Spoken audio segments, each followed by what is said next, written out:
Good. Good morning. So thank you very much. Apologies for the technical glitch earlier on. I'm very happy to be here. Let me first and foremost say congratulations to Acción Empresas. 20 years. It's actually, WBCSD, as you can see on the logo behind me, we are celebrating 25 years this year.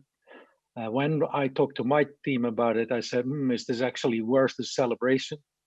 But it is certainly true that it is more important than ever for an organization like Acción Empresas to be around. So congratulations, and looking forward to continue to work closely together with you. I was very impressed by some of the things that Minister Briones said earlier. It's important for political leaders to recognize the urgency of climate change, of inequality, of the need to create jobs and make sure that the labor market remains vibrant. And I'm sure these words will have big impact on the agenda for Acción Empresas and all the companies that you unite. It's an important year, 2020. At the start of 2020, we called it the super year. It was the start of the year where, for the first time, the Global Risk Report had as its top 5 risks only environmental risks in the World Economic Forum in Davos. This has never happened before. It was the time of big forest fires in Siberia, in Australia, indicating to us that climate change is no longer into just the models of scientists, but has now become a reality and is already causing significant damage to our planet and to the many people on it.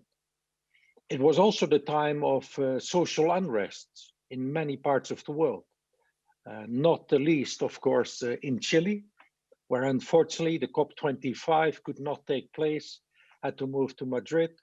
We saw the yellow vests in France, we saw the protests in Hong Kong, and since then these social unrest just continue to spread if you look at the recent events in North America. It was also the time that we started to talk about stakeholder capitalism. In November of last year, 182 North American CEOs signed the Manifesto for Stakeholder Capitalism, saying the era of shareholder capitalism is now behind us.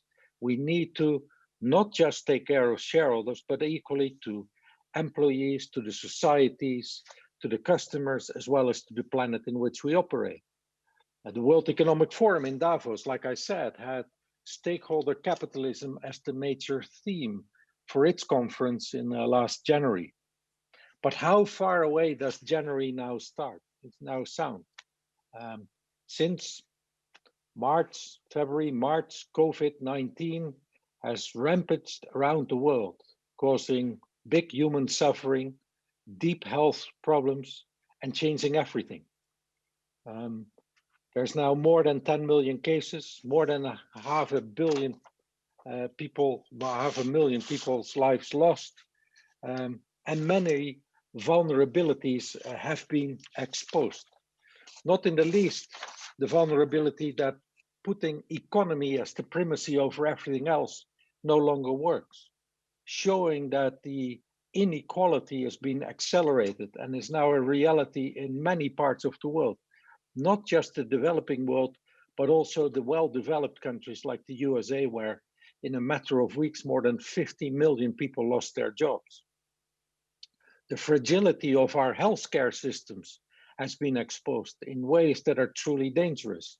And last but not least, if you look into the business community, the just-in-time management of our supply chains has been tested and in many cases failed. Disruptions in supplies continue to bother businesses, and assembly lines are only starting up slowly. So, how does sustainability come into play in the middle of this COVID? Initially, everybody was talking about building back better. If you now look in the global conversation around sustainability, we are not talking anymore about building back. We're not going to go back to how it was. COVID will change everything. It has opened our eyes, our awareness for the sustainability pressures. We need to build forward better. We need to rethink everything. And what you've seen in COVID, a couple of things. The environmental pressures, in particularly the urbanization and the way it creeps into nature, is one of the major drivers and causes of a pandemic like COVID to emerge. So environment immediately becomes a health issue. Health issue immediately leads to an inequality issue. Health prevention, i.e. the lockdowns, also immediately creates environmental benefits. So what COVID has demonstrated is that we really need to think at system level. It is not just about health or environment or inequality. All these things are connected. The second big change, and that's a real driver for change in my opinion, is that COVID has brought the risks to every doorstep. At one point in April, early April of this year, more than half the world's population was in lockdown, was working from home if they had a job or had lost their job as a result of it. And that awareness that a global event, a global shock can come to everybody's home will forever change the attitude that people will bring to sustainability. So like I said, we now need to think about system transformations. And let me talk you quickly through what system transformations we at the WBCSD have identified.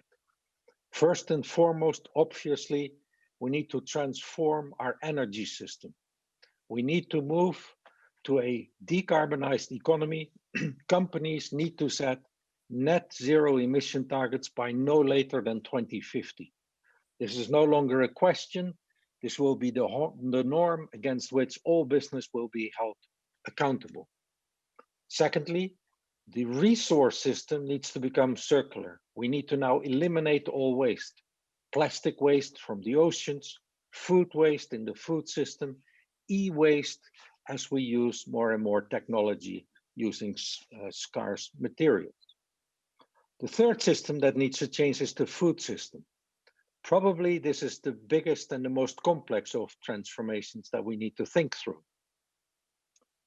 Food needs to be affordable, needs to be healthy, and needs to be produced sustainably. That requires a complete rethink of agriculture, as well as a complete rethink of the diets that people consume.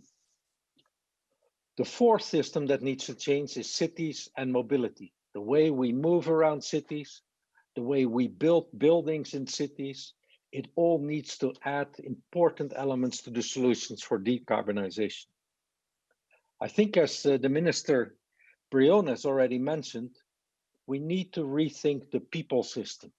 The social contract for the 21st century will go through a massive rethink. Inequality will need to be included. The future of work, the agility of the workforce need to be included. And that's a big driver. And the last system, probably the toughest system to change, but without that system changing, all other system changes will fail, is the economic system or capitalism itself.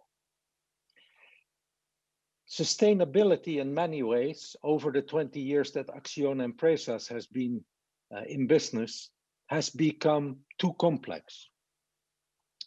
We have the SDGs, 17 goals, 169 targets. That is, for the insiders, a very important framework. For the average person in the street, or even the average manager of a company, it is too complex to manage. So what we are now saying is, let's simplify sustainability. There are three emergencies that we need to address. The first one is climate emergency. We need to decarbonize our economy, and we need to do it fast. The second one is the loss of nature or biodiversity loss. And the third one is inequality. The feeling that people are served by the economic system rather than being used by it needs to be eliminated. So what do we see happen in terms of COVID response? I think business, the members of Acción Empresas, have a number of things to take care of. First and foremost, and that has already been done and been done in admirable ways, we need to ensure the health of our employees and our customers. Secondly, every business needs to manage the economic fallout. We can talk sustainability all we like, but if we go bankrupt, there is not much to talk about anymore. And that will mean we need to address the reductions in demand. We need to find ways to deal with it and reposition our businesses. The third thing is we must absolutely avoid the collapse of critical supply chains, particularly those in the food as well as in the medical supplies, must make sure that supplies keep flowing to the market. Fourth, we need to really think through what are the structural changes that COVID-19 will bring to our business models. The way we use offices will change. The way we commute to work will change. All these changes need to be factored into the implications it may have for your business. And last but not least, we need to rethink the resilience of our business models for long term. The COVID-19 has brought an enormous shock to our economic system, to our personal lives. But listen to the scientists and you will find out that there are many more shocks coming our way. Climate change, nature loss, and if we're not careful, the complete loss of social cohesion as a result of the rising tensions everywhere. When it comes to sustainability, it is now time to integrate this deeply into the corporate strategies that all companies in Action and Presas have. Three things, like I said, simplify it. Climate change, what do we do? Set a target for net zero emissions no later than 2050. And if you want that target to be credible, make sure that you have a scenario that halves emissions by no later than 2030. If you take these two yardsticks, you will have a science 1.5 degree based scenario. Secondly, on nature loss, start looking at what is your impact on nature. What can we do in terms of pricing the externalities in nature? Those are things that will determine the agenda in the next 2 years. And third, on inequality, we must really drive much more on inclusiveness and equity in our models. And we must take the lead in the conversation on the future of work. And I think your minister gave some good pointers there. The last and biggest topic in my mind that will program the brains of business managers in the next 2 to 3 years will be the change of capitalism itself. ESG, environmental, social, and governance reporting will become more important. There is now a real drive to a globally harmonized system for ESG disclosures. So standardizing the non-financial information that we provide to capital markets. WBCSD and PRI, the Principles for Responsible Investment, are starting a piece of work right now that will bring together the investors of the world with the leading companies of the world to see how do we change the way that corporates and investors talk to each other about sustainability. The end goal there is simple. Any business that is really integrating sustainability in their strategy and into their business models will have a lower risk profile, environmentally or socially. Such business should attract a lower cost of capital, meaning it should get lower cost of financing or a higher PE ratio if you're a listed company. So for that reason, it is now clear that where in the past sustainability may have been a social responsibility element, it is now absolutely core of the competitive positioning of any business. The more sustainable a company, the lower the cost of capital, and that will reward business more than anything else. And from that point of view, Action and Presas, together with WBCSD, will do everything we can to support the companies in making that transition, to help you translate your sustainability strategy towards investors in a way that they recognize and reward it, and in that way contribute directly to business success. Thank you very much.